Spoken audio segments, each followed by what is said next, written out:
Praise God. No? Unang-una, nagpapasalamat ako sa Diyos no, for this opportunity, privilege. No?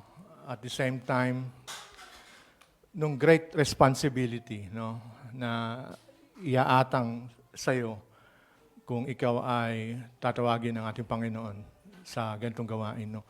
Alam natin na dito sa Gumin, binigyan sa atin ng emphasis nung dito sa pulpito, no? Kung paano nung standard na ini-set ng Diyos dito sa Book of Timothy, na hindi tayo basta-basta tatayo. Hindi ko naman sinasabi na qualified ako kaagad dahil tinanggap ko nung pagtuturo, hindi.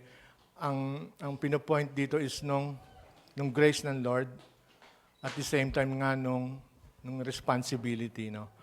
Kasi ang tanging kalamangan lang, mga kapatid, no, ng mga tumatayo dito sa inyo, isa lang ang kalamangan. Isa lang. So, wag niyo sasabihin na lahat na tumatayo dito is highly spiritual, pero dapat nga sana ganun. Ang isa lang kalamangan, nung pagdating ng judgment, ibang gagamitin sa aming panukat. No? Iyon lang ang kalamangan namin. So, sa inyo na makikinig, sa nagtuturo, may connection yon. May connection siya. Kayo makikinig, sabi sa Bible, hindi lang kayo hearer, must be doer. No? Sa tumatayo naman, hindi matindi ang judgment, tama ng tinuro mo, Word of God na, tama. Right exegesis. Tapos, ang magiging problema naman, kung hindi mo siya sinusunod, ginagawa rin. So, biruin mo yun? No, kaya minsan mas maganda lang nakaupo eh. No? Sa totoo yan, kaya matagal ko rin siyang pinag-isipan. Kaya nagulat ako, hindi ko talaga iniisip na sooner na mangyayari. Nagulat ako sa mga ina ni Brother Ricky, Pastor Ricky. Although nag-meeting na kami nila Brother Barry about dito, Pastor Ricky, ang in-expect ko by September pa pagkatapos ng Chusok. So, andito na, hindi na pwedeng kasi nakita ko rin nung responsibility na kasi tayo, wala naman sa ating full-time. Wala tayong full-time pastor. So nakita ko rin nung hirap, nung mag-prepare ka lang sa Bible study, mahirap na eh. Yung pang magtuturo ka, magkasunod na Sunday lang, mahirap na. Minsan pa, 5 Sundays. So nakita ko rin yon. So, naisip ko lang, no, naalala ko lang, nung huling turo ko is almost a decade na. No? Halos isang dekada na, mga kapatid. Tanda ko yon eh. Na nagpaalam ako, yun ang huling turo ko, nasa DIL ako, sa mga kapatiran natin sa DIL. So nakita ko doon nung danger, nakita ko at the same time nung blessing ng Lord sa bawat isa. No? Natandaan natin, nakita ko ang consequence ng disobedience sa Lord. Nakita ko rin yung grace niya, kung paano siya sumasama habang tinutuwid tayo ng Lord. No? Yun ang nagmark sa akin. Kaya matagal ko rin pinag-isipan kung tatanggapin ko to o hindi. Pero praise God, kaya ang sinabi ko is, eto na, dumating na ang tamang panahon at nananampalataya ako na siya pa rin ang bibigay sa atin ng lakas para sa pagsunod sa Kanya. So, ang topic natin is about sa Book of Revelation, no? Pero hindi tayo magtututok sa Revelation kasi alam natin, ang Book of Revelation is isa ito sa pinakamahirap na basahin sa Revelation, let alone i-interpret, no? Kasi ang Revelation, itong book of symbols, no? Figures, numbers, no? So mahirap siya, kumbaga hindi mo siya kaya talagang i-interpret kung hindi ka dadaan sa masusing pag-aaral, no? So minsan pag magbasa ka dito, hindi mo alam kung literal ba to o hindi. No? Parang, Lord, ano ba to? Literal ba ito? 1,000 years ba talaga? Literal o hindi? So mahirap, pero hindi tayo doon magpo-focus. Ang ating pag-aaralan ngayon is about us. No? Tayo, mga kapatid. Ang ating pag-aaralan ngayon, tayo. So itong pag-aaral natin na to, ito ay sulat na binigay ng Diyos sa about isa sa churches sa Asia Minor nung panahon na yon. So bago natin pumunta doon, no, siyempre kinakabahan talaga ako. Alam ko limitasyon ko, alam ko ng shortcomings ko, pero by the grace of God, no, lahat ng tumatay dito is pure grace of God lang, no.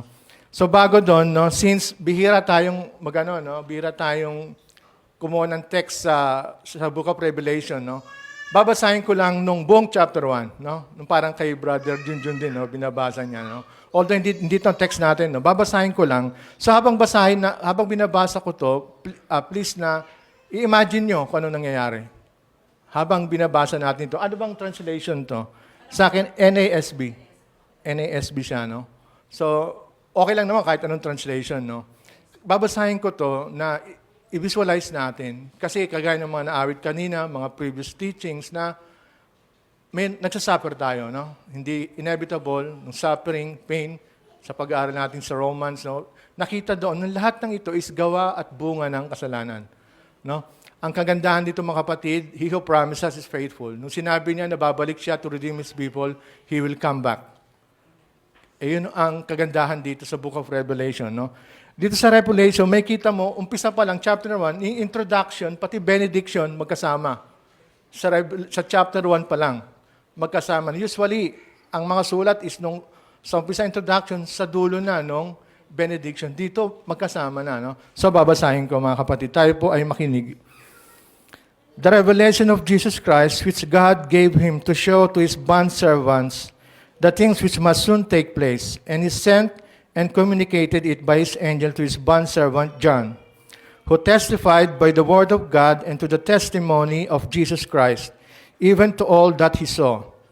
Blessed is he who reads and those who hear the words of the prophecy, and heed the things which are written in it, for the time is near. Greeting the 7 churches. John to the 7 churches that are in Asia. Grace to you and peace from Him who is, and who was, and who is to come, and from the 7 spirits who are before His throne, and from Jesus Christ, the faithful witness, the firstborn of the dead, and the ruler of the kings of the earth, to Him who loves us and released us from our sin by His blood. And He has made us to be a kingdom priest to His God and Father. To Him be the glory and dominion forever and ever. Amen. Behold, He is coming with the clouds, and every eye will see Him, even those who pierced Him, and all the tribes of the earth will mourn over Him. So it is to be. Amen. Verse 8. I am the Alpha and the Omega, says the Lord God, who is, and who was, and who is to come, the Almighty. Verse 9, I, John, your brother and fellow partaker in the tribulation and tribulation, kingdom, and perseverance which are in Jesus, was on the island called Patmos, because the word of God and testimony of Jesus. I was in the Spirit of the Lord on the Lord's day, and I heard behind me a loud voice like the sound of a trumpet, saying, write in a book what you see, and send it to the 7 churches, to Ephesus, and to Smyrna, and to Pergamum, and to Thyatira, and to Sardis, and to Philadelphia, and to Laodicea. Then I turned to see the voice that was speaking with me, and having turned, I saw 7 golden lampstands. And in the middle of the lampstands, I saw one like a son of man, clothed in a robe reaching to the feet, and girded across the chest with a golden sash. His head and his hair were white like white wool, like snow, and his eyes were like a flame of fire. His feet were burnished bronze, when it has been made glow in a furnace. And his voice was like the sound of many waters. In his right hand he held 7 stars, and out his mouth came a sharp 2-edged sword, and his face was like the sun shining in its strength. When I saw him, I fell at his feet like a dead man, and he placed his right hand on me, saying, do not be afraid. I am the first and the last, and the living and the living one. And I was dead, and behold, I am alive forevermore. And I have the keys of death and Hades. Therefore write the things which you have seen, and the things which are, and the things which will take place after these things. As for the mystery of the 7 stars which you saw in my right hand, and the 7 golden lampstands, the 7 stars are the angels of the 7 churches, and the 7 lampstands are the 7 churches. God is faithful, no? Ang Revelation, it talks about the fulfillment, the culmination of all things, nung pangako ng Diyos na siya'y babalik. At ang kasama nun, overcomer. Ito ang pinaka-number one na nag-iisang evidence ng totoong inelect ng Diyos. Will overcome. Overcome. Ito ang pinaka-theme ng Revelation. To those who will overcome. Itong 7 sulat na ito was a literal churches na ito, sa 7 churches na ito. So mag-aaral tayo bali sa history. No? History siya. No? So bago ko ito piniprepare, matagal ko na ito na nasa isip pa. Matagal ko na ito na kinoconvict ako dito eh. So kaya lang natitigil to kasi naghanda naman ako sa Romans 9. Kaya nga humingi ako ng break muna sa Romans 9 eh. Tapos nung sa Chusok naman is dadating nung ating special So naudlot siya. So binigyan ako ng notice na 1 week to prepare. Nahirapan ako, bro. Sumakto yagan ako, no. Hindi ako talaga nakakapag pero by God's grace, no. Kagabi nung Sabado wala akong pasok. Kaya lang, pagkadating ko, 5:30 lang ako ng umaga, pag out ko, ng Sabado na umaga, nag-review na ako. Ino lang panahon ko, mag-review eh. Natapos ako, natulog ako, pagising ko, 11. 11 na eh. Tapos na nung Bible study, no? Pero pinanood ko na lang sa tape, hindi ko rin siya natapos. So, ito nung binigay sa akin na ituturo. Matagal ko na rin siyang inaaral, kaya nga lang hindi siya natatapos. No, it talks about nung 7 literal congregation. 7 ito, mga kapatid, na local churches na umusbong noong 1st century. So before that pala, we will go to the Lord in prayer. Father God, salamat o Diyos sa oras na ito, Panginoon, na pinagkulob mo, Lord, sa bawat isa sa amin. Panginoon, salamat, Lord, sa opportunity, Lord, at sa pag-aalala, Lord, ng responsibility na nakasama dito, Panginoon, sa privilege na ito, O Diyos. Lord, alam mo ang aking shortcomings, alam mo ang aking limitasyon bilang tao, Panginoon. Pero by obedience, Lord, tutugon ako, Panginoon, muli, Lord, sa pagkakatawag mo, Panginoon. Hayaan mo, Lord, na makita ang glory mo, makita ang yung grace, ang mercy sa isang taong makasalanan, Panginoon. Ama, salamat that sinabi mo, there is now no condemnation to those who are in Christ Jesus. Salamat, pinanghawakan po namin ang iyong salita na siyang nagbibigay sa amin ng lakas habang kami nakikibaka dito sa aming takbuhin dito sa lupa. Ama, inaanyay namin yung sa atong Espiritu, Lord, na siyang magturo sa amin. Buksan mo aming puso, Panginoon, sa pakikinig.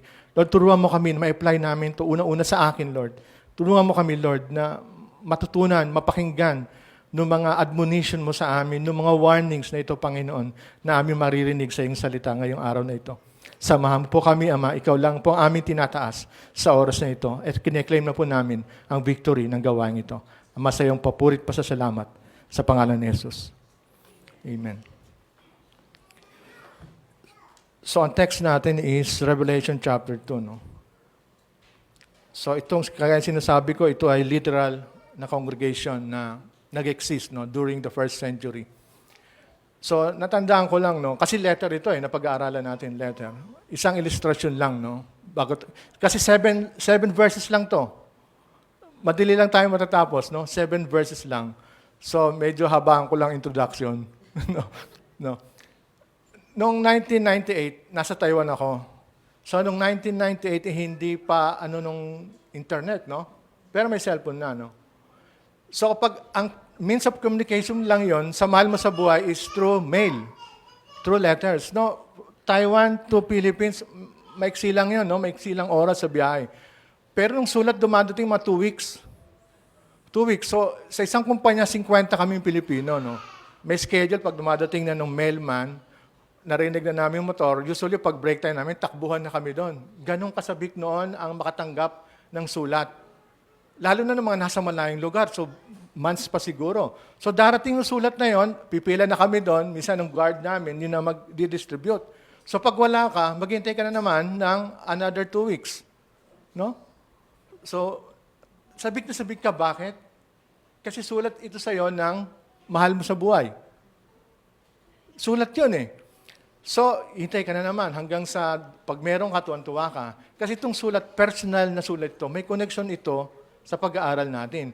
So one time, ito totoo to, one time kumakain kami sa basement, Meron akong kasamahan doon na masyado siyang irrational, no? Hindi mo siya talaga maintindihan. So kumakain kami, kinikwento niya ng buong pagmamayabang, no? Meron akong sulat, nabasa ko, pero hindi sa akin, binuksan ko. Hindi sa kanya, pero binuksan niya, kinikwento niya sa amin, pinagalitan namin. Sabi ko, bro, hindi mo dapat ginagawa yan. Kung sa'yo yan, personal yan eh. So may ganun tao. So, nag-uusap kami, 3 kami, so nawala kami ng gana. Kasi, biruin mo, personal to na letter, hindi to sa'yo, babasahin mo dahil wala daw kumuha. Kasi nailalim lang eh. Malalim nung lagayan, hindi napansin ng guard na nag-distribute. So eto yon. Ang sulat, ang pag-aaral natin is about sulat na binigay sa 7 churches. Kaya lang ang kagandahan neto mga kapatid, sa atin, kung dito sa panahon natin, hindi mo pwedeng basahin ng sulat na may sulat, di ba? Hindi mo siya pwedeng basahin. Kasi personal yan. Kung anong nilalaman mo sa mahal mo, sasabihin mo dyan sa sulat na yan. Pero ang kagandahan dito sa pag-aaral natin, sa verse na ito, makikita mo, ang sabi dito, lahat ng mga sinulatan na yon, kailangan nilang basahin din ng bawat sulat ng bawat isa. Kaya yun ang kagandahan na ito sa pagbabasahin na ito. No? So, basahin ko lang uli ng verse na yun. No? Sa last verse yun bago mag-last verse. No? Sa verse 7, He who has an ear, let him hear what the Spirit says to the churches. So, sinabi niya, in-encourage na itong churches na to, literal churches na to, na basahin mo. Alamin mo rin kung anong sinasabi ng bawat churches. Kasi ang bawat isang churches may kanya-kanya itong problema, di ba? May kanya itong kalakasan. So, in-encourage, itong 7 churches nito is representation ng buong churches sa bawat church generation. So, kaya nag-represent to. Kung anong warning ni Jesus Christ dito, dun sa mga churches, this is still relevant sa panahon natin. Kaya nga sabi ko kanina, relevant to, hindi to ma-outdated, hindi siya malalaos, ito ay laging relevant sa mga panahon. Kaya nga sabi ko, ito ang sulat na para sa atin. No? So, start natin. No? Nangyari ito when John was in exile dito sa island of Patmos. No? Itong island of Patmos, ang lugar na ito is rocky siya. No? Crescent shape nung pagkakaporma ng mga lugar na ito. It was under the Roman rule, itong Patmos. So ginawa itong Roman penal colony, itong island of Patmos. So background lang ito. So ibig sabihin, lahat ng kriminal, lahat ng mga masasamang tao, mamamatay tao, doon pinapatapon. At yun na naging kaso ni John. Inihalin tulad sa mga criminals na yan. Ano mong nabasa natin? Ano lang kasalanan ni John? Because of the preaching of God's word and the testimony of the Lord Jesus Christ. So equivalent yon as criminal offense. So ang hirap maging Kristiyano noon, di ba? During the first century, ang hirap na tayo ay maging Kristiyano. Pero sa atin ngayon, we are so blessed na we can practice our Christianity sa lugar na kung saan walang problema. Walang pressure. Minsan nga, wala ring thrill. Di ba?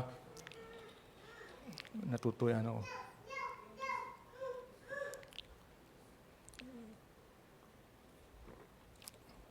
So, amen. So, from Patmos naman, papunta sa Ephesus, medyo malapit-lapit lang. So, kaya nung messenger na maghahatid doon, ang una niyang route is tong Ephesus. Papasok dito sa Asia Minor, nung 7 provinces. Basahin ko nung chapter 2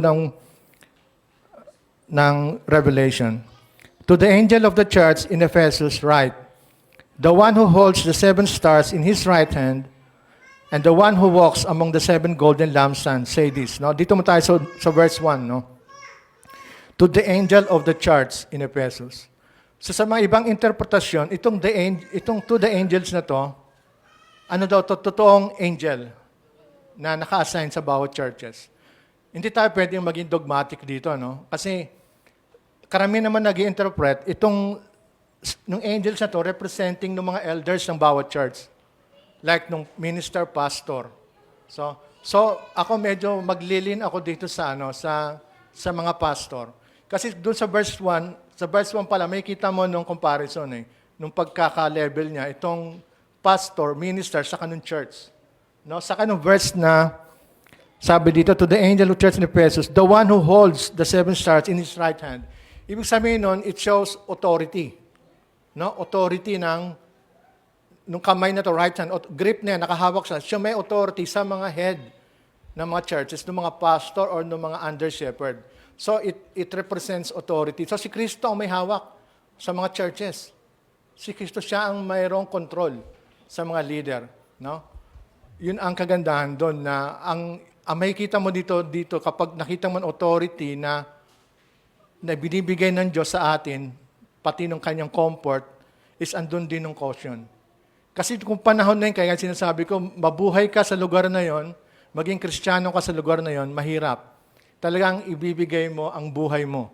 Iaano mo ang iyong buhay, iaalay mo para sa pagbabantay sa mga tupa nating Panginoon. So, isang comfort yon sa mga ministers noong panahon na yun na hawak tayo ng Diyos, ng mga pastor na inassign. So, at the same time, caution naman, baka hindi mo gagawin ng tama nung pagka-assign sa'yo. Kung ano mang magiging treatment mo sa mga kapwa mo, sa mga hinahawakan mo. So, yung warning yun sa atin, na andun ng caution at the same time ng comfort.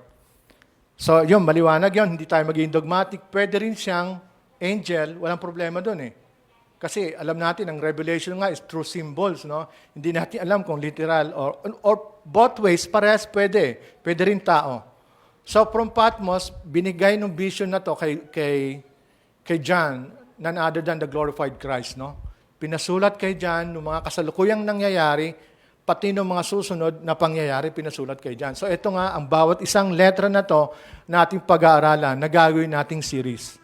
No? Kasi maganda naman ng series, nakita ko rin na, kumbaga doon ka lang mag-concentrate sa topic na yon. No? So, unahin natin ng Ephesus. No? So from Patmos, ang messenger na to, or ng minister na to, pupunta sila, para papasok sa Asia Minor, is itong pinaka-best way, itong Ephesus. Alam ni Brother Barreto kasi nakapunta siya sa Turkey, kaya nga sabi ko, Lord, sakto. Meron akong pagtatanungan kung sakaling kakapusin ako ng kaalaman.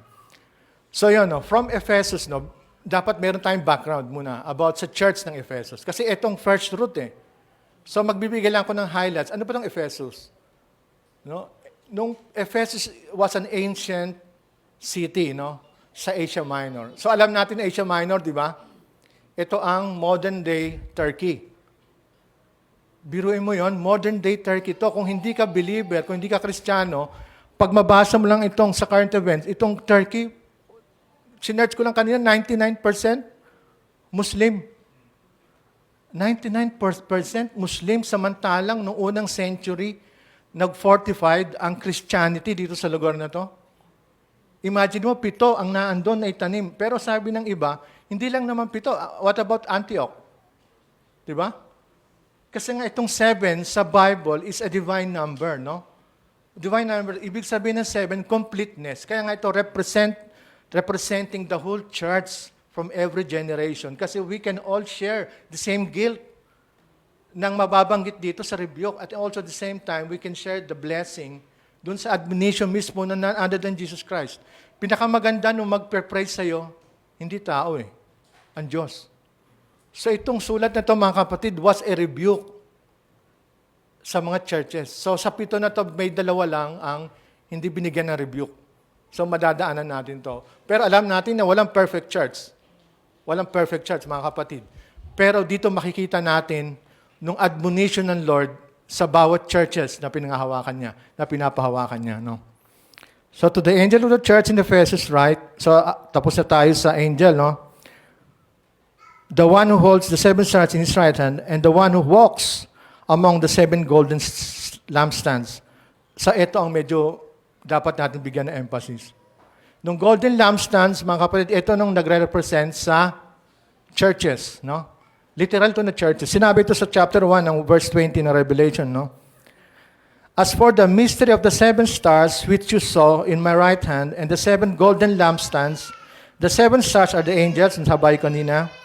At tong 7 churches naman, ito nung 7 lampstands. So, eto nung literal na church, nung 7 lampstand na yun, na kung saan Jesus Christ walks through the church. Again, comfort na naman ito, and at the same time, caution. No? So may connection, no, nung angels or nung pastor at nung church, na kung si Jesus Christ, in and out, mga kapatid, si Jesus Christ ay lagi nating kasama.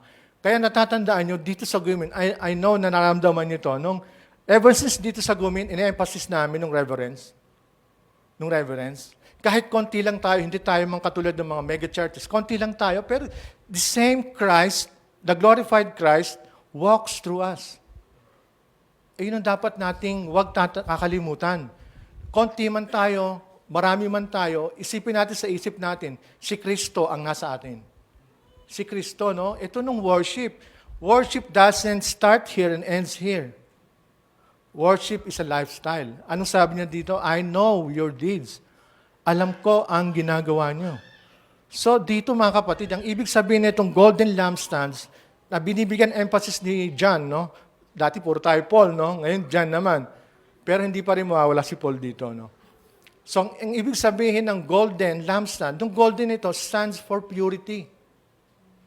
Purity, nung light na to. Kasi ano to, gasera, parang gasera to nalalagyan ng ilaw. Nung lampstands na yan, 7 yan. Nung nakikita niyo yung symbol niya, di ba? Pag ganon. Tapos lagay ng ilaw na yan. So 7 yan. Nung light na yon, dapat pure yon. This is why Jesus Christ walks through the church because He was concerned or He is concerned sa purity ng church. Bakit? Ito nung bride na binayaran niya na kanyang dugo. Blameless ito, spotless.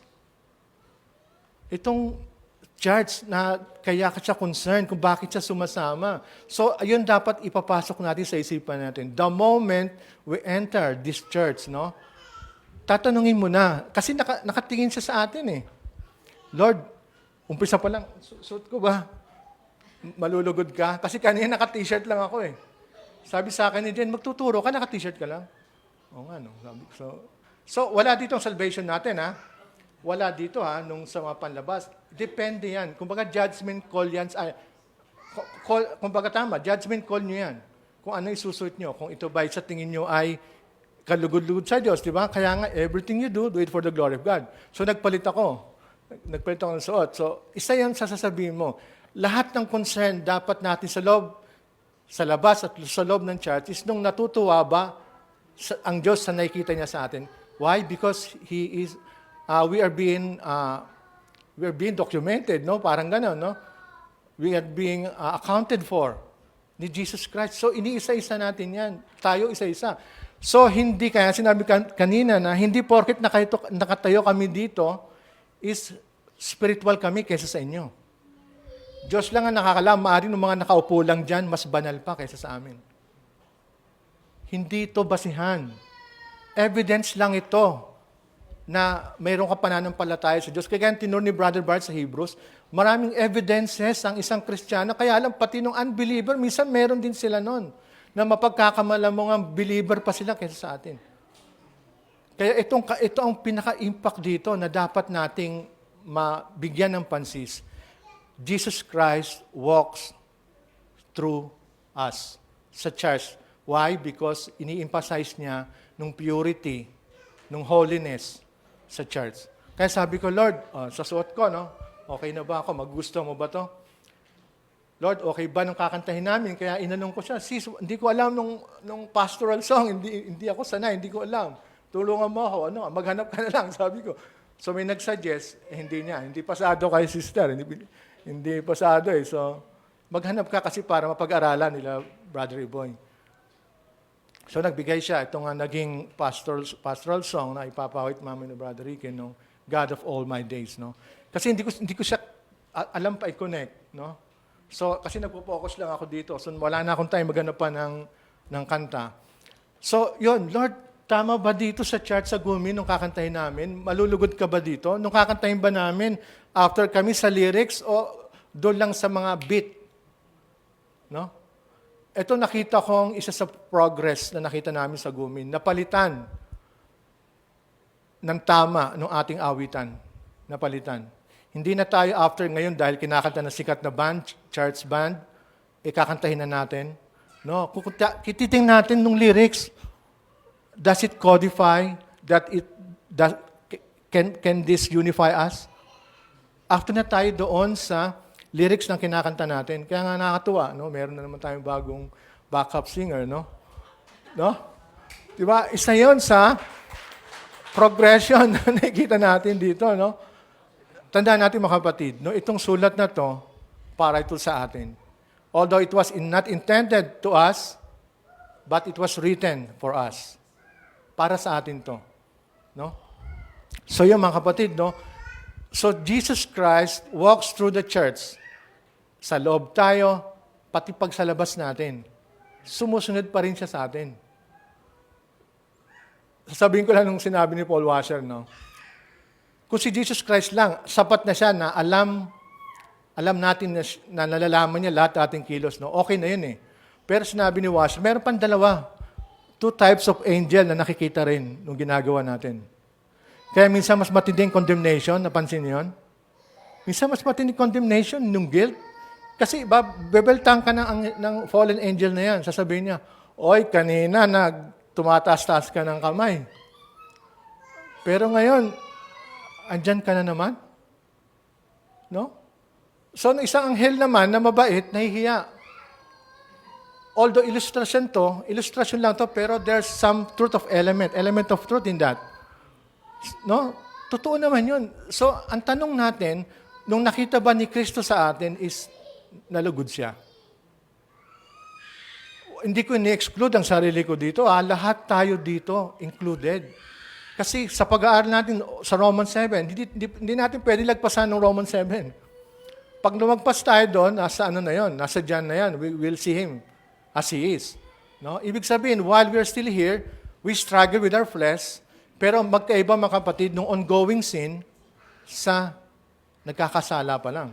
No? Or habitual sin sa nagkakasala ka lang. Magkaiba yun mga kapatid. So dapat, isa ito sa mga evidences kung isa tayo sa anak ng Diyos. Huwag tayong seryoso mga kapatid. No? First time ko lang ulit ito. So, alam ko na open tayo ngayon sa rebuke. Tayo lahat. Kasi sabi nga, open rebuke is better than secret love. This is what Jesus Christ did, no? Sa mga churches, no? Sabi ko sa inyo, it was a rebuke, and then binigyan niya ito ng admonition at the same time. So, alam natin yun mga kapatid, Jesus Christ walks through the church. Alam ng Diyos kung ano ang ginagawa natin sa loob at sa labas ng church, no? So, verse 2. Maikli lang to, mga 5 lang to. 5 lang. So, I know your deeds and your toil and perseverance, and that you cannot tolerate evil men. And you put to the test those who call themselves apostles, and they are not. And you found them to be false. And you have perseverance and have endured for my name's sake, and have not grown weary. So ito nung commendation na Jesus Christ. After, dapat rebuke muna pero sa kanya hindi. Nung positive side muna ang tiningnan niya kaysa dun sa negative church. No? Oh. So by the way, no, nung Ephesus na lugar na ito, dito tinanim ni Paul nung church na ito. Dito tinanim. So, bigyan ulang-uli ng mga highlights ng siyudad ng Efeso. Nasabi ko na kanina to, ancient city, diba? Na merong around 300 to 500,000 population. At that time, nung panahon na yun, first century, madami yun. Pangatlo siya from Rome. Una, number 1 ng Rome. Pangalawang Alexandria, Egypt. Meron pa Alexandria nun. So, pangatlo itong Ephesus. Sa dami ng tao. So itong Ephesus, kilala siya sa marami, lalo-lalo sa number 1. Kilala siya dito sa 7 wonders of the ancient world. Alam niyo kung ano yun? Ito nung Temple of Artemis. O sa Greek. Napag-aralan natin ito sa Acts. Sa Greek yung sa Romans, ito nung Diana. Roman god Diana, nung fertility. God of fertility. So, kilalang-kilala nung church na to dahil dito, kasi pagan na lugar ito, ang Ephesus. Ano? Pagan siya. Saka itong Ephesus, kilala siya kasi sa Asia, ang tawag sa kanya gateway to Asia kasi harbor ito eh. Itong Ephesus, no, tabi siya ng dagat. No? Kaya from Patmos, dadaan ka sa sakay ng barko, papunta dito, ang una mong papasukan nga itong Ephesus. No? So itong mga tao dito sa Ephesus, they function and they evolve around their God. Around their God, nung kanilang Diyos-Diyosan, deity na si Artemis. Recorded yan sa Acts 19 and 20. Kaya nga itong history ng church, ng pagkakaplant sa Ephesus na to, documented yan dito sa New Testament. So doon ko nga rin, ginather ko, from its founding, nung sa Acts 18, nung second missionary journey ni Paul, sa Acts 18, naandun na yon.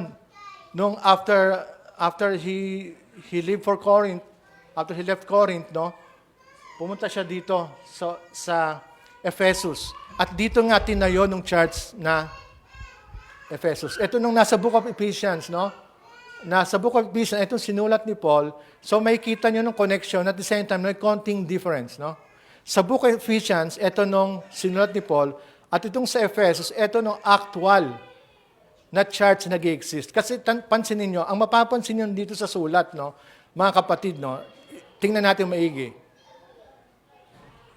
Ito in-address to, walang iba, kundi sa church in general. Napansin nyo yun?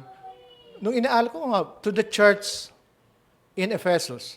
So, wala siyang talagang katulad nung mga sinabi ni Jesus Christ, nung nagme-minister pa lang siya, nung earthly minister niya, like sila Paul. Merong distinction, merong kasiguraduhan kung kanino ipapadala ang sulat. Una nga kay Paul, diba, sinasabi niya to the elect. Dito sa book na to, wala tayong makikitang malalim na doctrine. Pero meron to. Kumbaga, nung pag-aaralan natin, hindi tayo magtututok sa mga doctrinal issue. Kasi alam natin, sa mga previous na pag-aaral natin, like nung Hebrews, nung tinuturo ni Brother Barry, mabigat to. Kasi foundational ito nung malalim na doctrine. So, kailangan natin pakinggan maigi. Kasi sa pamamagitan nun, para pag dumating tayo sa medyo mababaw na katuruan, maiko-connect na siya natin. So, kaya nga, inisip ko, Lord, ano bang pwede naming pag-aralan? Nung madali nating matutunan, kagaya ng ginagawa ni Brother Junjun, di ba? Mostly, ang kay Brother Junjun is nung application nang sa theology na pinag-aaralan natin. Mostly application yung kaya madali natin siyang, saka maganda ng pagkakadeliver niya. Wala ako noon. Kaya, please do bear with me, nahirapan na rin talaga ako mag-aral. So, kaya itong pag-aaral natin sa Book of Revelation, wala tayong malalim na doktrina. Kumbaga, ang pangahawakan lang natin dito, nung very words that Jesus Christ had spoken. Kumbaga, we will take it as at face value. Kung ano sinabi niya, yun ang pangahawakan natin. Kasi minsan, baka malilito tayo. Kala ko ba may assurance ng salvation? Kala ko ba may elect? Kala ko ba secure ang ating salvation? Secure naman. Kaya lang pagdating dito, kaya sinabi ko, si Kristo mismo nagsabi na nangyari at mangyayari. So kailangan tayo mag-heed doon sa warning na yon. So ito lang pinopoint ko na we will take the written word of God as it face value. So yun ang ipipresent ko sa inyo ngayon na hindi tayo mahilapan na meron minsan kasi ini-impose ng tradition Nung tradition, na alam naman natin, nung tradition, hindi naman masama yan kung nasa Word of God. So, yun tayo, after natin is the pure Word of God. Hindi tayo after sa tradition. So, yun lang yun. So, dito sa Ephesus, dito na itayo ni Paul, around 52 AD, na-founded niya itong Church of Ephesians in Ephesus, dito sa siyudad na ito. So, ano pa, merong 7 wonders located dito sa siyudad ng Ephesus at pati itong matindi dito. Itong Ephesian Church, ang mga humawak dito, mga kapatid, mabibigat. Si Paul, si Timothy, hinawakan din to. Si Tychicus, si Aquila and Priscilla, nagminister din dito. Tino mga umahawak niyan? Tapos, tradition also said that John the Apostle, before and after his exile, nag-minister din dito. Natatandaan si Kristo nakapako, pinagkatiwala niya si Mary kay John. Dito dinala ni John sa Ephesus. Dito nga rin niya sinulat ng gospel eh. Di ba?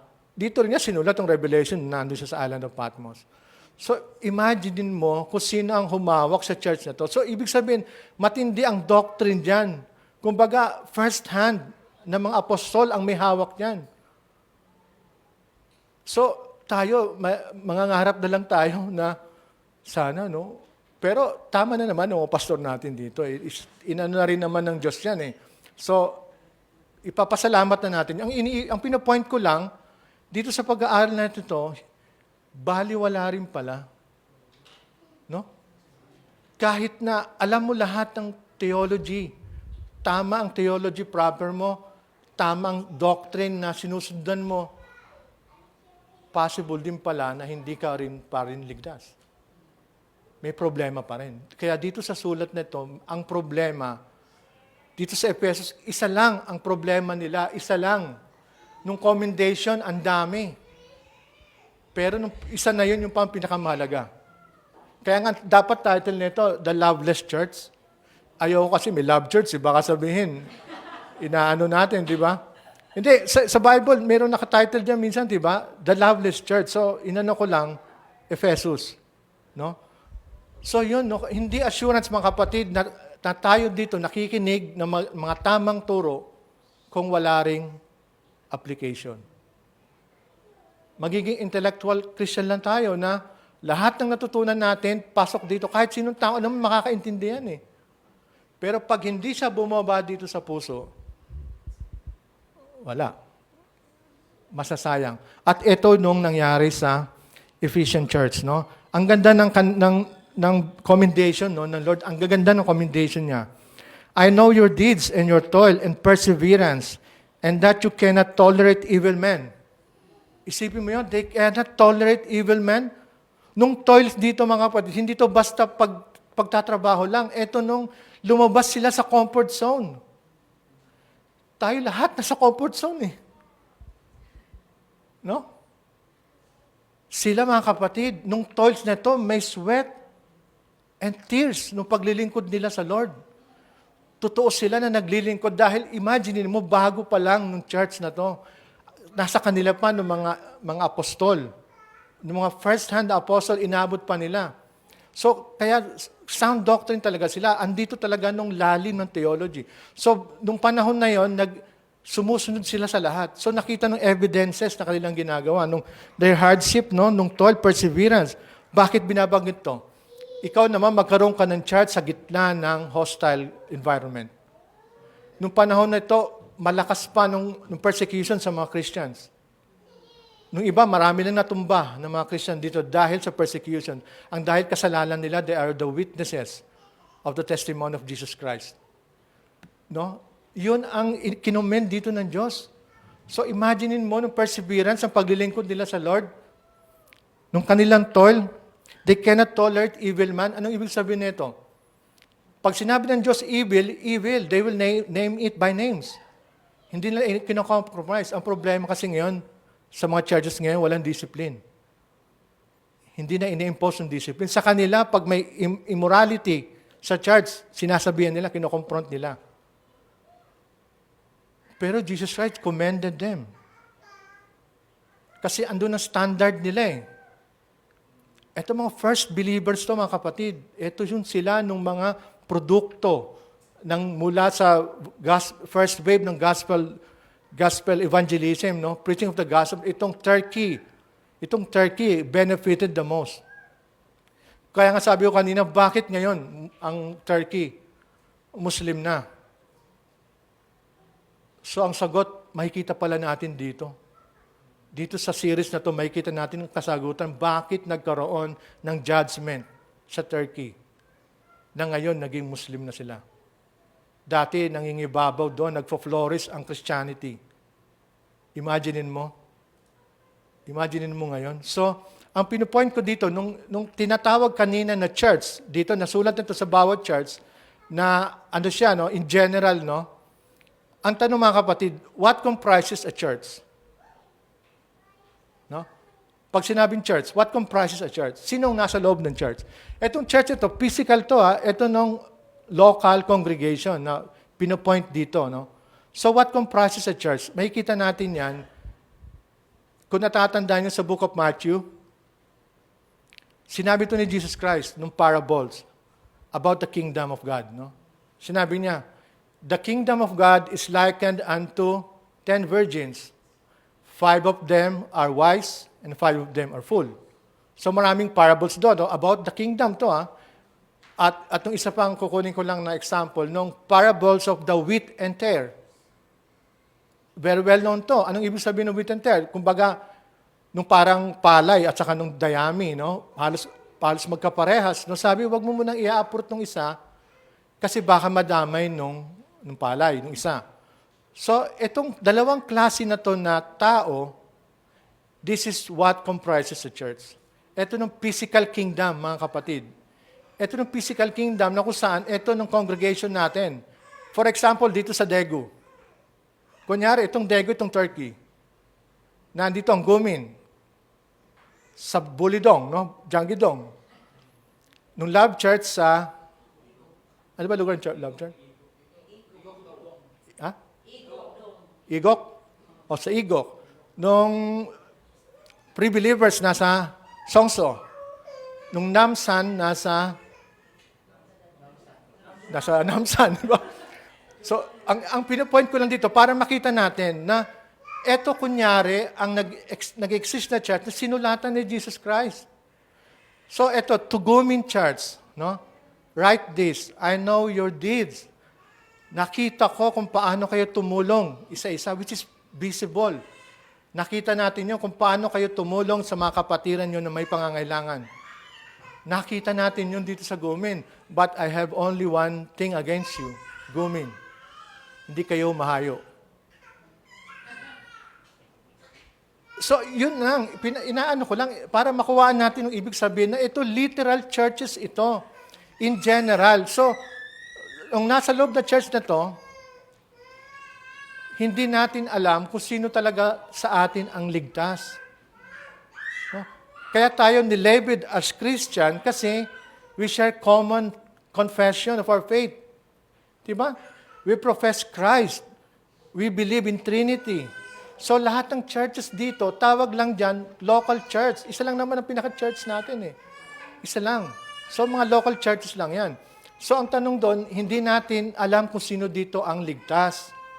Pero magkasama tayo sa loob ng church. Dito tayo nilabeled as Christian kasi we confess, we show our allegiance to Christ by coming together every Sunday dito sa Gumin. So label tayo as Christian. So sinulatan tayo ngayon ng ating Panginoon. Kasi pares tayo ng confession of faith eh. Although may mga doctrinal issue, no, differences, hindi yung problema. So kaya nga, example, nung pinakamalaking churches sa Amerika, nung Lakewood Church, may 3 services doon. Kada service is merong 10,000, 20,000 na tao. Ang katotohanan nito mga kapatid, kaparehas natin sila ng pananampalataya, ng paniniwala. Although, iba lang ang representation nila ng gospel, no? Pero i-judges din sila kasi considered sila as Christian. Na-label sila as Christian kasi we share the same confession. So, ang tanong doon, lahat ba ng 30,000 strong na umatin sa Lakewood Church, ligtas? Diba? Hindi.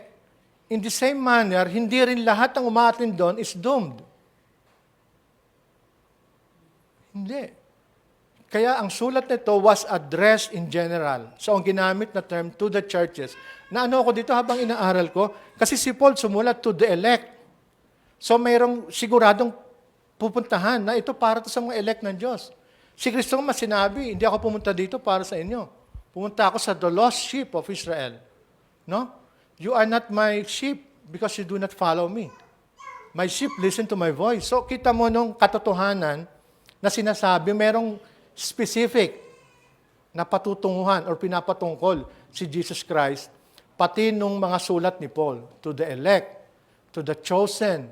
So, pero dito, generalize ni Jesus Christ. Tandaan na ito, last day na ito ng panahon. Sinulat niya ito when He was already glorified. Nung sineshare na niya nung dati niyang glory with God the Father, seated at the right hand of God. So sinabi niya, isulat mo ito sa existing na church noon. Dahil ito rin ang kondisyon ng church na kanyang babalikan sa kanyang pagbabalik. So ito yung makatid. So inaddress ito in general. So wag tayong kampante kung naniniwala man tayo sa assurance ng ating salvation, kung meron man, is biblical man, para sa atin itong warning na ito pa rin. Kung hindi man tayo naniniwala sa assurance salvation, para rin sa ito kasi may warning eh. Si Christ ang nag-warning in general sa loob ng church. Those people who associated themselves to Jesus Christ, para ito sa iyo. No? So, hindi ito specific kung sino lang ang nag-associate. Hindi natin alam kung paano ang mga tao na identified nung nasa loob sila ng church. Meron dyan na identified kay Christ kasi tinanggap talaga niya si Kristo bilang tagapagligtas niya. So, wala itong pinagkaiba nung kay Jesus Christ sa earthly ministry niya. No, nabasa natin ito. Sabi niya, Jesus Christ can attract multitudes of people, di ba? Kung saan pumunta si Kristo, sinusundan siya ng maraming tao. Nung lahat ng tao na yon, they associated themselves to Christ. Kasi naniniwala sila. Meron silang marireceive kay Jesus Christ. Kaya andun ang kanilang confession na I believe in Jesus Christ. Pero anong ginawa ni Kristo? Nirebuke sila eh. Hindi naman lahat kayo. Diba? Sumusunod lang kasi kayo dahil meron kayong nakukuha. So in the same way, ganun din, nung nasa loob ng church, we will never know kung anong ating mga motives kapag tayo nasa loob ng church. Pero 100% sure, may ligtas. At 100% sure, merong hindi. Kaya eto mga kapatid, take heed to the warnings na naandito. Imagine mo, solid, kumbaga powerhouse church ng Ephesians eh. Kahit si Paul na nga lang ang nagturo, solved ka na doon sa theology na pag-aaralan mo. Lima pa sila na mga sumunod na mga powerful na preacher ng panahon na yon. Apollos, considered na intellect, highly intellect, nag-minister doon. Pero mga kapatid, na-record sa New Testament nung downfall ng Ephesians. Na-record. So, tingnan natin sa Ephesians chapter 1, verse 15 to 23.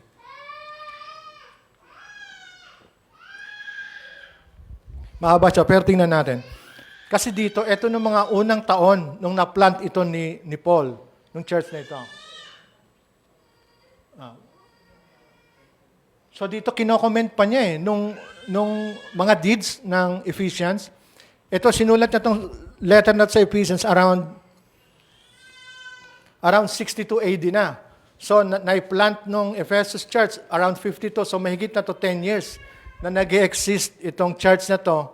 Pero nakita mo ang kanilang ginagawa. Kinommend ni Paul. So, kung makikita mo dito, going strong. Nung Ephesian church, going strong. Diba? Sinama pa nga sa panalangin niya, the God of the Lord Jesus Christ, the Father of glory, may give to you a spirit of wisdom and of revelation, the knowledge of Him. No? Hanggang 23 says, I pray that the eyes of your heart may be enlightened, so that you will know what is the hope of His calling, what are the riches of the glory of His inheritance in the saints, and what is the surpassing greatness of His power towards us who believe. These are in accordance with the working of the strength of His might, which He brought about in Christ, when He raised Him from the dead and seated Him at His right hand in the heavenly places. For above all, rule and authority and power and dominion and every name that is named, not only in this age, but also in the one to come. And He put all things subjection under His feet, and gave Him as head over all things to the church, which is His body, the fullness of Him fills all in all. So, kinument pa niya nung kagandahan ng mga ginagawa nila. First decade pa lang ito, 624 ng Ephesians 6. So, wala pa dito wala pang hint na magkakaroon ng pagbagsak sila. Wala pang hint dyan. So, sa 624, no, grace be with all those who love our Lord Jesus Christ with incorruptible love. Biruin mo, ang title nito dapat, Loveless Church. Pero sila noon, nakita mo nung epekto nila. Hindi pa. Undying love pa nung nararamdaman nila. Pero saan banda nagkaroon ng falling away.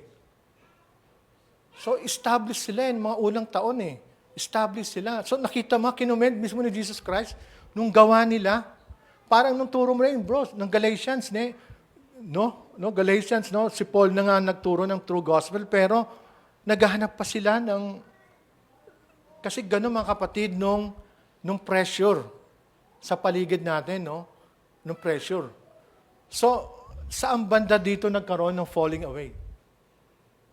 Ang lakas pa nila, pero pagdating dito, kumbaga, nung commendation ni Jesus Christ na yan, ito pa nandito, put to the test those who call themselves apostles and they are not, and you found them to be false. So, apologetic sila, Pag nakita nila may lumapit na piling apostle, tapos pag nagturo, nakita nila na hindi katulad ng turo ng mga apostles, nire-reject nila. Outrightly, outright, nire-reject nila. Nangyari sa atin dito yan, sa Gumin. So sabi ko, timing Lord. In-expose mo nung dating nangyari dito, bakit nangyari? In-expose mo yun para wag na uling mangyari. So ngayon, natamnam na tayo ng tamang katuruan, So anong ginawa ng Diyos? God commended yon nung pagbabantay natin sa katotohanan. So ito, lalo na panahon na yun, sabi nila, mga apostle sila, pero nakita ng mga tao sa Ephesians na nung turo sa liwas, sa turo ng mga apostle. So outrightly, nireject nila yon. So in the same way, tayo rin dito, maging magpabantay tayo dito. Tama tayong tumulong. Kasi nalalaman nila kung sino, meron silang discernment Kaya nga mission pala ito, Mission Sunday pala tayo ngayon, Pag may mission, meron totoong talagang tinawag para magmisyon. Meron. Kaya ganyan sinabi sa Narisa, na pag sa tingin mo, akala mo tinawag ka ng Panginoon para gumawa ng mission, huwag ang kahirapan ang gagamitin mong excuse para i-abandon mo nung pagkakatawag mo kung ikaw nga ba talaga yung merong pagkakatawag. So may spot natin yon kung ano mga motibo ng mga gumagamit niyan as missionary, pero for their personal gain. Timely. Kasi nakatutok ang Diyos Church. Binabantayan niyan yung purity ng church natin. So maging mapagbantay tayo. At the same time, maging wise din tayo at gentle as doves sa pagtulong. Kagaya ng meeting natin, ang ganda sinabi ni Brother Barry, sabi niya, tumulong tayo. Pero pagdating sa church, bantayan natin to. So alam ko niyo na kung sinong tinutukoy ko. Diba? Etong masakit, ginagamit ang pagiging missionary, worker of God, para sa personal na pangangailangan. At dahil dyan, nasisira nung iba, mga kapatid. Maraming totoo, kaya lang na-generalize dahil sa mga konting corrupt. Konti lang naman sila. Mabunganga lang sila, maingay lang sila. Ginagamit lang nila nung false moving ng Holy Spirit sa kanilang buhay. So, na-witness natin yan. So, lahat ng yun, mga kapatid, kinomend ng Diyos, commended. God highly commended nung kanilang pagbabantay sa katotohanan. So, in the same way, kapag ginawa rin natin to to preserve, kasi hindi tayo magpro-protect ang Diyos. Hindi ito hahayaan ng Diyos na mapariwara. Hindi ito hahayaan. So, yun ang pinopoint dito, mga kapatid. Sino ba talaga ang talagang tinawag? Marami nag-claim, ako tinawag ako. Pero nung bunga ba, paano ba nila sinusunod nung panawagan na yon ng Panginoon? So masakit kasi meron talagang totoo na missionary na wala silang support pero pinapakita ng Diyos nung pagpro-provide ng Diyos sa kanila kung talaga ito totoong tinawag. So dapat maging aware tayo doon. Pero dito, kinomend nila. So kung titang mo sa commendation na to ni Jesus Christ sa church ng Ephesians, parang perfect na Perfect na Nag-persevere kahit nasa kalagitnaan ng hostile environment, kasagsagan ng persecution. Sabi nila, they have endured for my name's sake. Nung iba nilang kasamahan, nung iba napatay, pero nung iba nag-endured for Christ's name's sake. Hindi sila nawala ng lakas ng loob kahit na harapin nila ng kamatayan. and they have not grown weary. No? So, kumbaga, powerhouse church na to talaga. Nakita mo nung testimony as a church, as a local church sa Ephesians, nung church na yun, sa Ephesus. So, para siyang perfect na, no? But came the rebuke. Okay na sana kung walang verse 4 eh. Pero pagdating ng verse 4, eto no rebuke.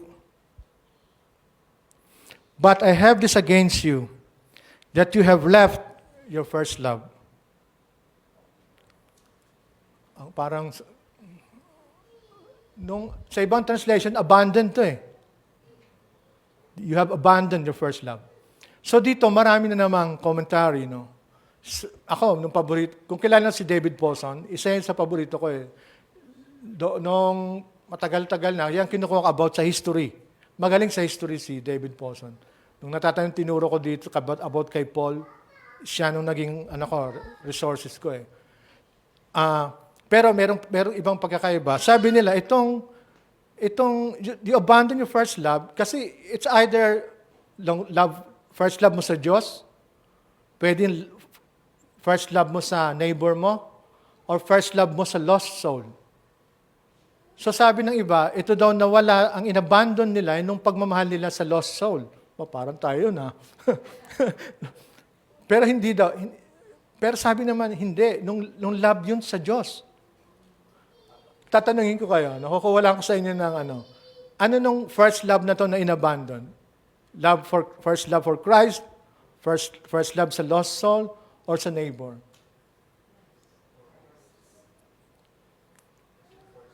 Pero interrelated siya sa isa't isa eh. No? Interrelated siya, no? Interrelated siya. Pero kukuha lang tayo ng suporta kung ano ba talaga. Kasi ako, first love to sa Lord. Kayo? First love sa Lord, no? Bakit? Kasi ito nung essential to sa isang believer, no? First love eh. Sa ating Panginoon. Essential yon. Kung andyan pa rin sa pagmamahal ng Diyos, mo sa Diyos, parang rin yun, ito nung motivation mo eh, para gawin mo ng tama dahil yung first love. Dito ka may joy. May joy ka eh. Ito nung motivation factor mo para gawin mo na may kagalakan nung pagmamahal na yan na unang binigay niya sa atin. Hindi naman tayo marunong magmahal eh. Selfless love, meron tayo. Selfish love. No? Pero nung una tayo minahal, in return, kaya tayo nagmahal. Alam niyo nung number 1 commandment, no? To love your God with all your heart. Doon pa lang malalaman mo na hinahanap sa atin ng Diyos nung love eh. Although itong command na ito, walang single person na nabuhay sa lupa na makakagawa nun. Isa lang, si Kristo lang nakagawa nun. Kaya bang mahalin ang Diyos every second of your life, sabay-sabay? Mind, your soul, your strength. Si Kristo lang gumawa nun. Pero by grace, kung anong lakas meron tayo, iba-ibang lakas natin eh.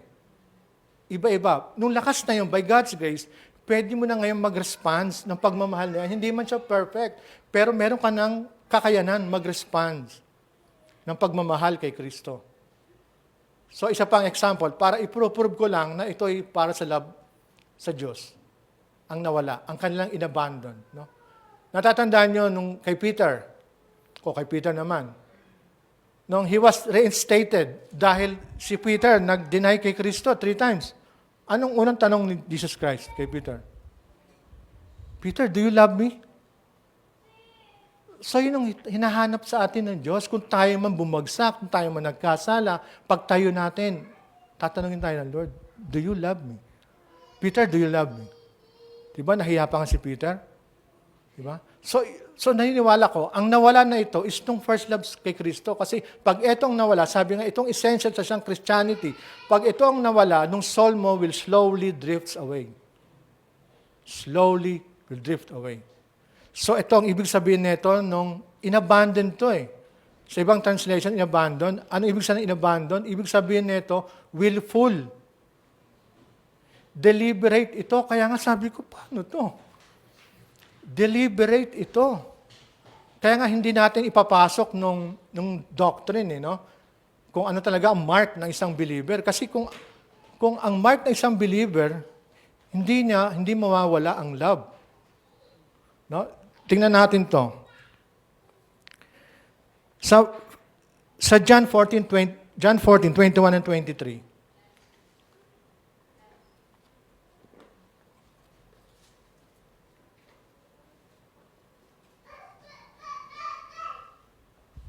He who has my commandments and keeps them is the one who loves me. And he who loves me will be loved by my Father, and I will love him and will disclose myself to him. Jump mo sa 23, sis. Sa 23. Jesus answered and said to him, if anyone loves me, he will keep my word, and my Father will love him, and will come to him and make our abode with him. So, yan ang mga mark ng isang believer. Ito pa matindi sa 1 Corinthians 16:22. Ito medyo mabigat eh. If anyone does not love the Lord, he is to be accursed. At anathema, no? Kung sino ang mananampalataya, claiming may profession sa kay Kristo, pero hindi niya minamahal si Kristo, let him be accursed. So, paano yun? Pero dito clearly, bumagsak sila. Inabandon nila ito willfully. Sabi nga ng iba, itong abandonment na willfully is the same as betrayal. Betrayal. Yun ang ginawa ni Peter, betrayal. Sa mga turo naman ni Brother Barry, nung sa Hebrews, no, gradually, diba, para maging apostate ka, hindi bigla eh. So ito, nung nawala ang love na ito sa kanila, hindi ito bigla na nagdesisyon sila. Wala na, hindi ko na malang Diyos. Gradual ito. Gradually. Pero sinabi ni Kristo you abandon your love. Alam ni Kristo ang puso natin. Siya lang ang makapagsasabi kung meron ka ba yan o wala. Meron sila, kaso inabandon nila. They abandon their first love. Ako kunin ko lang isang ilustrasyon na parang ganito daw nung ginawa ng mga Ephesian, no? Believers, no? Sino mag-asawa dito?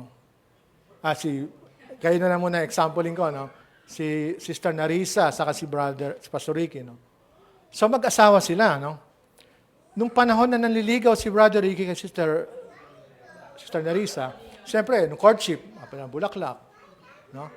Nagpapasaliwa ng bulaklak? O, iba na lang, chocolate, no? Sige, kunyari na lang, meron, no? Meron, no? Bibigay siya, no? So, pinapakita na yon na mahal ka niya. Mahal ka niya, no? Hanggang sa kinasal kayo. So, kinasal na kayo. So, ginagawa pa rin niya yon. Although, nung iba, routine, pero out of his love sa kanya. So, hanggang sa dahan-dahan. Kaya ito, ang love na to, willfully na inabandon niya, pero hindi bigla. So, dahan-dahan sa mga circumstances, dumating sa punto na nanlamig na siya kay Sister Narisa. Hanggang sa sinabi na ni Kristo, inabandon mo na ng love. Pero ang response ng mga Ephesians, or ni Brother Ricky, hindi na kita mahal, Sister Narisa. Pero huwag kang mag-alala, hindi ako lilipat ng bahay. Dito pa rin ako pa rin maghahatid sa mga anak natin sa eskwelahan at susundo. Ako pa rin na mag-provide ng mga pangangailangan natin sa bahay. Tayo pa rin, pero hindi na kita mahal. Yan ang ginawa ng mga Ephesian believer. Wala kayong napapansin ng connection sa Matthew 7:21? Parang may connection, di ba? Matthew 7:21. Preview ng judgment. So wag tayong kampante, mga kapatid. Kaya nga ito, warning sa atin. Warning, baka nawawala na ang pag-ibig natin sa Lord. Hindi man natin to alam o hindi. So, nung sa preview ng judgment, no, nagulat siya, all his life, church member siya, kung itatabi ka pa nga sa kanila, para ka talagang unbeliever eh. Kapag itatabi ka dito sa mga napalayas, depart from me, I never knew you. Nagpalayas sila ng mga demonyo. Nakapagpalayas ka na ba ng demonyo? Ako, nagkapagpalayas pero bumalik. Totoo, napatuto ko sa inyo, di ba? Bumalik, kaya nagtawag na ako ng totoong pastor. Totoo yun. Sila nga gumagawa, kumbaga parang sila ng Ephesian believer, no? Nasa kanila lahat ng evidences na totoo silang Kristiyano. Gumagawa sila ng perseverance, endurance. And yet, etong nasa judgment to, hindi ko sinasabing nung mga Ephesians, kasi hindi pa tayo tapos, no? Hindi to. Pero nagulat sila, depart from me, I'll never knew you. Kaya nga anong ginawa nila? Nag-reason out sila. Lord, have we not prophesied in your name? Have we not casted out demons in your name? I never knew you. Depart from me. So ito warning sa atin na baka, wag naman sana na, kasi itong betrayal, willful to eh. Pinag-isipan mo yan. Dumating ka sa punto na nag-decide ka na, i-abandon ko na. No? So yun ang ilustrasyon pala na ginawa ng mga Ephesian believer. Pero tandaan nyo, nung binigyan ko ng emphasis na itong church na tinawagan na ito, kung sino ang nasa loob niyan, hindi natin alam kung sino ang totoo at sino ang hindi. Kaya lang, binigay lahat yan para sa atin. Whether you believe na you are saved, eternally secured, para sa atin. Kung hindi ka maniniwala, lalong para sa atin ito. In other words, itong warning ng Diyos na ito is in general para sa atin lahat. So, paano yon? They abandoned their first love. Kung titignan nyo, pag inabandon mo ang first love mo, meron yan dahilan. Meron yan dahilan. May kapalit yan. Hindi man aminin o hindi. Meron yan. Alam mo ang pinalit doon? Self. Self versus love for Christ. Bakit self? Kasi hindi sila umalis sa church Doon pa rin sila Why? Kasi meron sila nakukuhang nung praises ng tao, di ba? Kasi mapre-praise sila dahil may kita mo nung kanilang activities, nung kanilang deeds na Kristiyano pa rin to. Pero Diyos lang ang nakakaalam na wala na pala nung love nila kay Kristo. No? They abandoned their first love. Again, hindi ito bigla, dahan-dahan. May something sa puso na dapat ma-check natin. Baka unaware tayo na unti-unti na pala, nung love na ito natin kay Kristo, na source of our joy, nawawala na pala. Kasi itong sinasadya o hindi, part yon ng betrayal. So, balikan natin ulit si Peter. Si Peter tayo Ang ginawa ni Peter is betrayal yan, katulad yan ni Judas. Binitray niya. So, bago ginawa ni Peter yon, biglaan ba? O nag-isip muna siya? Kasi, ang nangyari doon, meron siyang pinalit sa love na yon, nung sarili mo. Nung protection mo. No? Nung blessing or your sitwasyon mo, nung protection mo. Diba nasa trial si Jesus Christ na, nung sinasaktan na siya, sumusunod si Peter hanggang sa pagdating na doon na nakita siya. So, naiisip na yon, papatayin si Jesus Christ. Papatayin ng hari namin. Hindi ko kaya yon. Hindi ko kayang masama sa napapatayin. So, nag-decide niya na i-betray niya na lang. So, nakita nyo? Magdi-decide ka Personal ang dahilan. Kaya mo i-abandon ng pagmamahal mo kay Kristo.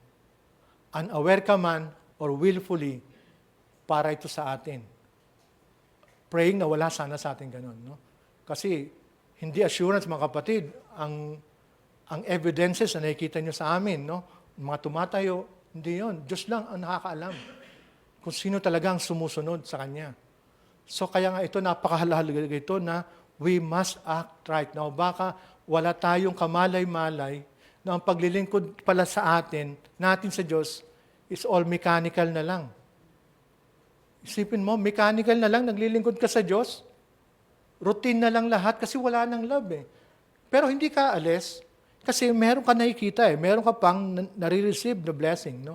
Na benefits, na na-praise ka ng tao, na nabibigyan ka pa ng tawag dito, ng pabor, no? Isa yon sa mga nakita sa Ephesian people, no? So, ang hirap, no? You abandon your first love. Parang hindi sa katangian ng isang totoong Kristiyano, no? Pero, si Kristo nga nagsabi, you abandon your first love. So, verse 6, no? Therefore, remember, ito na ang counseling nila. Itong gawin nyo. So, praise God, hindi natapos sa verse 4 eh. Kanina sana walang verse 4, no? Nung puro commendation. Dito naman, salamat sa Diyos dahil hindi natapos ang verse 4 kasi meron pang pag-asa eh. Ito sabi, no, sa verse 5 mo, therefore, remember from where you have fallen and repent and do the deeds you did at first, or else I am coming to you and will remove your lampstand out of its place. So nakita nyo, andito pa rin nung grace ng Lord. Ito nung grace, nung laki ng habag, mercy ng Diyos sa atin, kahit ka nagkaganito. Sabi natin siguro, sa doctrine na pinag-aaral natin, hindi naman pwede kasi nabinggit ko nga, let him be accursed kung walang pagmamahal kay Kristo eh. Pero sinabi ni Kristo, may pag-asa pa kayo kahit na nasa ganyan kayong sitwasyon. Go back to your first love. Magsisi kayo, repent. So paanong gagawin? Paano natin gagawin yun? Paano natin gagawin?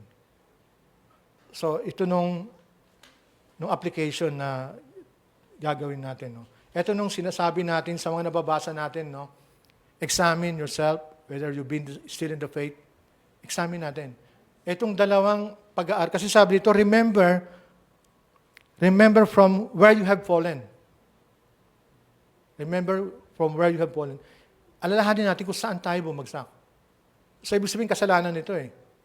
So, itong gagamitin nating indicator para malaman natin kung anong spiritual condition natin. No? So, nakakatakot to kasi sila nga eh, nasa kanila lahat eh. Lahat, mga teacher, nung sound doctrine, nung kanilang evidences, and yet, they still committed this sin. Tayo pa kaya? No?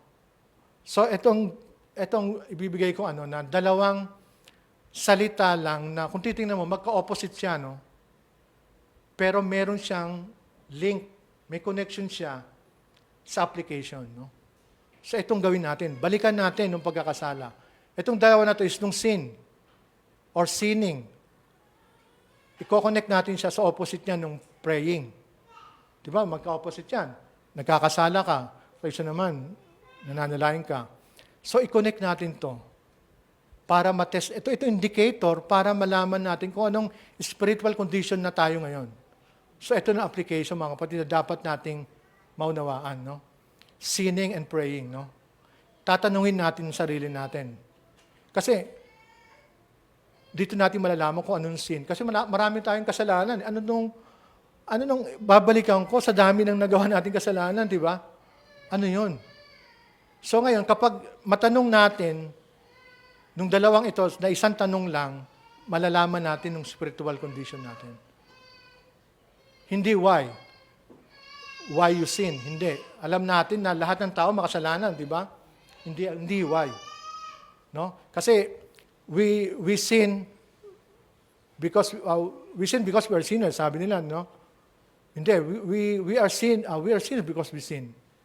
No, we sin because we are sinners. Yun ang tama eh. Kasi yung iba, makasalanan ako kasi nagkasala ako. Mali. Nagkakasala tayo kasi dati na tayong makasalanan. No? Pero dito, ang tanong natin, how we sin. Paano tayo nagkakasala? So, pag natanong natin to, personal natin itong gawin. Kasi ako ginawa ko to eh. Personal natin gawin. Then, malalaman mo kung saan ka bumagsak. At tapos nun, nalaman natin kung how we sin, i-connect natin nung pangalawa. Pray. Hindi rin why. Why we pray. Alam naman lahat ng Kristiyano, why we pray. Na ito ang backbone ng isang Kristiyano, ang praying. So, ang itanong din natin is, how we pray. Nakukuha niyo?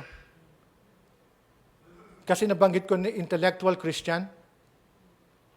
No? Kala nila, commendation ng intellectual Christian. No? Alam mo lahat ng theology proper, alam mo, doctrine, alam mo, nag-aral ka sa mga matinding seminary school, graduate ka with honors, pero intellectual ka lang. Mahirap. Bakit ko sinabi? Kasi alam mo eh. Alam mo ng fundamentals of faith. Christianity 101, alam mo, 101. Alam mo, pag magkasala ang tao, alam ko sa 1 John 1 and 9, manalangin ako, patatawarin ako eh. Intellect yun, di ba? Alam natin yon. Alam din ng tao na yon na nung grace ng Lord is napakalawak. Kahit anong kasalanan ko, except ng blasphemy of the Holy Spirit, kaya akong patawarin ng Diyos. So, lahat yun tama mga kapatid. Pero ang hindi niya maikakaila nung how you pray. Consider this, no? When was the last time, sabi ni Washer, no? When was the last time you cried about your sin? When was the last time? Baka kasi ang nangyayari na lang, casual na lang, no? Nagkasala, humingin tawad. Nagkasala, humingin tawad. Mechanical na lang lahat. Dito natin ma-check ng condition natin. Meron ba talagang pagsisisi? Etong sinabi ito, remember, balikan mo kung saan ka bumagsak. At tapos mong babalikan yan. Siyempre, nag-pray ka, humingi ka ng tawad through prayer. Ano sabi? Gawin mo uli nung una mong mga ginawa. Dahil meron ka ng restoration. Pag ma-check mo yan, paano tayo manalangin? Casual na lang ba? Nagkasala ako kanina. Lord, sorry. Tapos na. So, tandaan natin, alam ng Diyos ng puso natin. How we pray. How we sin. And then how we pray. Natandaan nyo nung dalawa na nanalangin sa templo, no? Nung isa, inaano yung dibdib niya eh. Lord, siya makatingin. Meron pa ba sa ating ganun? Kaya kung bakit sinabi how, hindi nung laki ng kasalanan mo, liit. Sa Diyos, parehas lang yan. Mapupunta ka rin sa impyerno kung hindi kinaberd yan ni Jesus Christ. White lies man yan o murder. Same punishment kung hindi kinaberd ng blood ni Jesus Christ. Kaya ang tanong, how do you pray? Pati how you sin. Kapag sinabing how you sin, ito ba nung time na ikaw mismo pumupunta sa kasalanan? No? O merong battle talaga dahil hindi ka lumalabang ka na hindi ka magkakasala? Yun ang how we sin. No? Baka magalit pa sa yung demonyo, hindi naman kita tinutokso po, ikaw po pupunta dito eh. No? Nakakatawa yun, pero possible ganun. How we sin. Deliberate ba? So may kinalaman yun. Ngayon, sa response mo, kung paano ka ngayon mananalangin. After sinning, malaki man yan o maliit, signal na yan, sign na yan, little by little, gradually, your soul is drifting away. Magiging mechanical na lang lahat ang ating pagtayo, ang ating paglingkod sa Lord kapag hindi natin ma-check ang kasalanan na ginawa ng mga taga-Ephesian. Pero there is hope because of the glory of God. There is hope because of His grace. Anong sabi? Ang mark ng isang believer, hindi nung marami siyang evidences ng mga gifts na meron siya. Ang mark ng isang believer, kahit siya bumagsak, kahit niya makomit itong kasalanan na to, he will still overcome. Nung grace ng Diyos. Kaya ano dapat natin gawin? Go back to the cross. Balik tayo sa cross kasi may buhay ka pa eh. Buhay ka pa, may chance ka pa magsisi. Kahit ka nagkasala, ang bigat na ng kasalanan mo, pero si Kristo mismo nagsabi, go back. May pag-asa ka pa, magsisi ka, or else, doon ang impending judgment na ibabagsak niya sa atin. At ito ang nangyari sa Ephesian Church. Bumagsak. Kaya bakit nung judgment na yan ng Diyos sa Turkey, ibinigay na sa mga Muslim? Sabi ng mga historian, long before the Ottoman Empire, no? Ottoman Empire conquered nung nearby provinces. Matagal nang nag-drift away ang Ephesian Church. Although noong 2nd century, 3rd century, meron pang mga council na hinos nila Pero Roman Catholic na sila. Na-impluwensyahan ng Roman Catholicism. Pero noong mga unang taon, decades, 1st century, kasi sinulat to, 1st century, 95 AD, 96 AD, no? Around doon. So, nasa closing of the first century sila. So, andun pa sila, active pa sila eh. Pero hindi na natili sila doon. Nagkaroon sila ng pagbagsak. Nasulat din yun ni Paul eh, nung warning niya na yun. Kaya sinabi ko kanina, na-record yan nung kanilang progression, pati nung kanilang downfall. So tingnan natin to sis, nung sinabi, nung warning ni Paul. No? Sa Acts 20, verses 28 to 36. Etong Acts 20, eto nung nasa Ephesus Paul, no? Tinawagin niya lahat ng elders. Eto nung time na pupunta siya sa Jerusalem. So, ini-impart sa kanya Holy Spirit na mangyayari sa kanya suffering. Pero, pupunta pa rin siya doon sa Jerusalem. So, tinawag niya ng elders, dito sila sa island of Miletus. Kasi sa bindagat sila, no? Dito niya, ginather lahat ng elders. Dito siya nanalangin. Dito siya nagpaalam. Dito niya sinabi kung ano ang naging buhay niya sa kanila. Dito sabi niya, nakita niyo kung paano ako namuhay. Hindi ako sa inyo nang hingi, nagtrabaho ako. Kaya nga dito mo, missionary si Paul. So, konektado, diba? Hindi siya nang hingi. Nagtrabaho siya, yung pang pinabigay niya para makatulong. Hindi siya umasa. Pero mga missionary ngayon, umaasa. No? So, tingnan niyo nung pagkakaiba, mga kapatid. Si Paul, binigyan niya ng emphasis yan. No? Itong kamay na to, nag-toil yan, nagtrabaho yan para suportahan ko sarili ko, para ipantulong ko rin. So, pinagyabang ni Paul yun, dapat lang magyabang siya kasi meron siyang, kaya nga sabi, imitate me sa imitate Christ, di ba? Meron siyang courage na gawin yun kasi totoo ang buhay niya. No? Nabuhay ako sa inyo ng tapat. Tinuro ko sa iyo, hindi lang gospel, whole counsel of God. Sinabi niya dito. Pero pag alis ko, magkakaroon dyan ng mga wolves na papalit sa akin na manggugulo sa inyo. Hindi lang yung pati mismo sa kalagitnaan nyo will arise false teachers. Isipin mo yan. So nasa isang church, ang believers and true converts, pati false converts, hindi natin alam, mga kapatid. Kaya warning ito sa atin. We rub with each other's shoulder, no? Pero hindi natin alam kung sino sa atin ang totoo. We just pray na lahat tayo ligtas. We just pray na lahat tayo naligtas ng banal na dugo ng ating Panginoon. So, yan yun, no? Napakita mo na lahat, no, sis, no? Nung kanina. 28 to 36, no? 28 to 36. Ito sinabi ni Paul, be on guard for yourselves and for all the flock, among which the Holy Spirit has made you overseers. Ito nung overseer, eh. Nung angels na to, na representing angels, pero tao yun. To shepherd the church of God, which He purchased with His own blood. I know that after my departure, savage wolves will come in among you, not sparing the flock, and from among your own selves, men will arise, speaking perverse things to draw away the disciples after them. Therefore, be on the alert, remembering the night and day for a period of 3 years. I did not cease to admonish each one with tears. And now I commend you to God and to the word of His grace, which is able to build you up and to give you the inheritance among all those who are sanctified. I have coveted no one's silver or gold or clothes. You yourselves know that these hands ministered to you my own needs and to the men who were with me. So nagtrabaho siya. In everything I showed you that by working hard in this manner, you must help the weak and remember the words of the Lord Jesus, that He Himself said, it is more blessed to give than to receive. When He had said these things, He knelt down and prayed with them all. So, napagpapaalam niya, ito na emotional farewell eh. Doon sa island of Miletus sa Ephesus, no?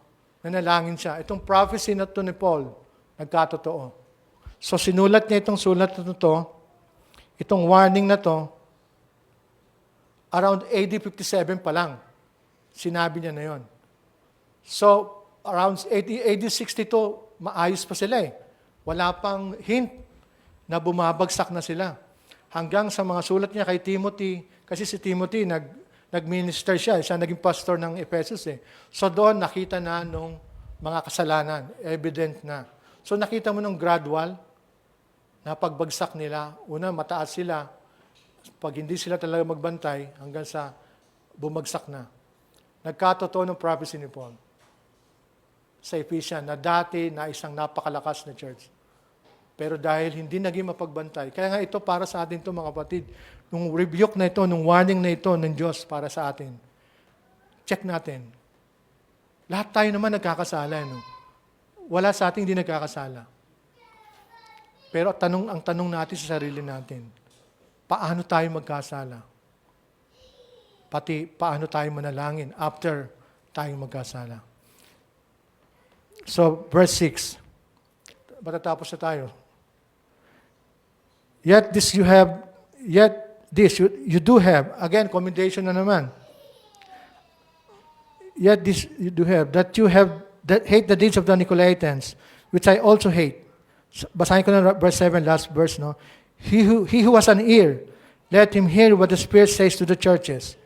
To him who overcomes, I will grant to eat of the tree of life, which is in the paradise of God.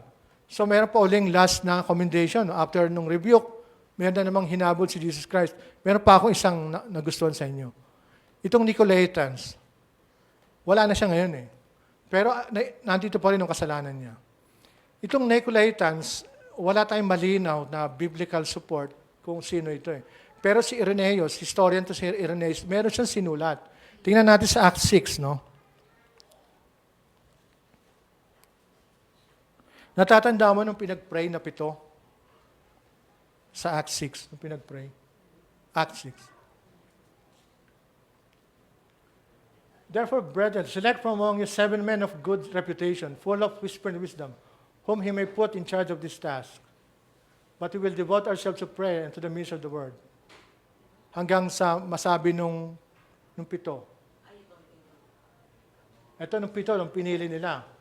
Stephen, a man full of faith and of the Holy Spirit, Philip, Prochorus, Nicanor, Timon, Parmenas, and Nicholas. Ito sinulat ni Irenaeus, pero outside to ng Bible. Na. Kasi ang sabi niya dun sa sulat niya, itong si Irenaeus, siya ang bishop ng church na yon. Pero hindi natin siya pwedeng maaaring totoo, hindi. Kasi nga, ang ating lang talaga is Bible, di ba? Pero possible eh. Alam mo, nung 7 na to, siya lang kakaiba dyan. Lahat tong 6 Jewish descent. Siya lang ng Jewish proselyte. Pagan siya na nag-convert sa Judaism and then nagpalit na naman, naging Christian. So nagilang papalit-palit siya. So meaning, meron na siyang tendency nun. So ito binibigyan naman ng mga Bible scholar na possible nga na siya nung tinutukoy ni Irenaeus na sinulat niya. Itong si Nicholas na ito, siya ng head ng Nicolaitans. Kasi matindi ang kasalanan nito. Biro mo, si Jesus Christ sinabi, galit din siya sa ginagawa. Ano nung mga ginagawa na yun ng Nicolaitans? So, ang mahalaga siguro kung ano nung deeds na ginagawa, no? Ng Nicolaitans, no? Sila, ang ginagawa nila ito. They abandoned themselves to pleasure like goats, leading a life of self-indulgence. So ito pa ang pinakamatindi. Their teaching perverted grace and replaced liberty with license. Parang familiar nung hyper grace? No? Kasi ito nung sinidus na eh. Kasi nga, ano siya, na-influensya ng Gnosticism, itong si Nicolas. Kasi ang ibig sabihin ng pangalan Nicolas, to conquer eh. To conquer people eh. No? Maaaring possible. Kasi siya lang hindi Hudyo dyan eh. Nung 6 na sinabi, mga Jewish people yon talaga na nag-convert from Judaism to Christianity. Siya, 2 conversion eh. Pagan to Judaism and then sa Christianity. So hindi na tayo after doon. After na tayo doon sa kasalanan na ginagawa ng Nicolaitans. So mabigat ito na parang isi-isi ka lang, no? Gawin mo kasi ligtas na ako. No? Marami pa rin gumagawa nito. Naakala nga nila, ganon ang assurance ng salvation. In fact, opposite yon. Kapag naniniwala ka na assurance salvation, hindi mo dapat gagawin yan. Kasi matatakot ka nga eh. Ano sabi ni Peter? Make your election sure. Kung ikaw ba'y isa sa mga elect, pinanghawak mo, make your election sure. Siguraduhin mo. Hindi lamang by words, but by deeds. No? So, nagalit doon si Jesus Christ sa mga sa mga Nicolaitans na yon. So itong panghuli na, last na ito mga kapatid. Tagal ko rin pala. He who has an ear, let him hear what the Spirit says to the churches. To him who overcomes. Ito nung pinaka-team ng Revelation. To him who overcomes. I will grant to eat of them of the tree of life which is in the paradise of God. So alam niyo no first Adam, di ba? First Adam brought just condemnation, no? Brought sin doon sa Garden of Eden. Imagine mo sila lang nakakain doon sa tree of life sa Garden of Eden. Sa lahat ng tao sila lang, and then they were banished doon sa Garden of Eden to. Pero ang second Adam, si Jesus Christ, will bring us back dito sa paradise of God, na kung saan malaya tayo uling makakain ng tree of life na to. No? Si Jesus Christ. Siya ang gumawa ng lahat. So, ang isang example, bigyan ako ng verse nung those who overcome. Ito ang totoong mark of the believer, mga kapatid. Those who overcome. No, 1 John 5, 4 and 5. So, napag-aralan na ito natin. Tinuro ito ni brother, For whatever is born of God overcomes the world, no? And this is the victory that has overcome the world. Our faith. Who is the one who overcomes the world? But he who believes that Jesus is the Son of God. 1 John 4:4. You are from God, little children, and have overcome them, because greater is He who is in you than he that's in this world. At lung huli-huli is Romans 8:37. So ito nung overcomer. But in all these things, we overwhelmingly conquer through Him who loved us. Yung ibang translation dyan, overcomer. So ang isang totoong believer, nag-overcome siya. Kahit na siya nagkasala nung kanina na mabigat na kasalanan, nung abandoning their first love. Pero he will still overcome. Because what? Why? Because greater is He that is in us than he that is in this world. So yun mga kapatid, no? Yun ang purpose ngayon ng teaching na ito para sa atin, na huwag tayo maging kampante. I-check natin ng ating spiritual condition, no? So, finally, last na, no, babalik na tayo doon sa kaninang inumpisahan ko, no? No, ano nangyari sa Turkey? May kinalaman dahil dito. So, makikita natin na nagkaroon talaga ng judgment na binaban Diyos. Pero pwede tanong natin, lahat ba sa Ephesus nagkaroon ng judgment? No. Again, individual yon. Meron doong naligtas talaga nung mga una. Nung mga una, nakita mo nung fire. Nung iba rin naman, nagrepent eh. Kasi may grace nga, nagrepent eh. So, naligtas yon. Kasi mga kapatid, ang assurance ng ating kaligtasan, makikita yan sa tao, hindi nung sa church na congregation. Hindi doon. Kasi, kaya ito nangyari. Pansinin yung sinabi ni Jesus Christ kay Peter. Peter uli, no? Upon this rock, I will build my church, and even the power of Hades and hell shall not prevail against it. No? Ngayon, tatanungin mo, ba't nawala? Na-wipe out ng Christianity. Nawala ang church. Kung sinasabi ni Kristo, hindi mawawala. Mga kapatid, ang totoong church hindi ang building. Tayo ang church. Tayo. Kahit wala nag-i-exist na church building na yan na may bubong, na may cross, hindi yun ang mahalaga. So, ang nangyari sa Turkey, judgment yun ng Diyos sa mga hindi sumunod sa mga warning na ating Panginoon. Pero hindi nangangahulugan na walang natira doon. May remnant pa rin ng Diyos. Kanina tinitingnan ko, meron pang 0.2% na natitira doon. So by God's grace, no, pwede pa rin niyang gamitin nyo, nung sovereign power ng Diyos, pwede pa niyang gamitin nyo to start a revival doon sa Turkey. Kasi nga ang pagiging church na to, tayo to, kung saan tayo pumunta, tayo ang church. Tingnan mo na lang sa China.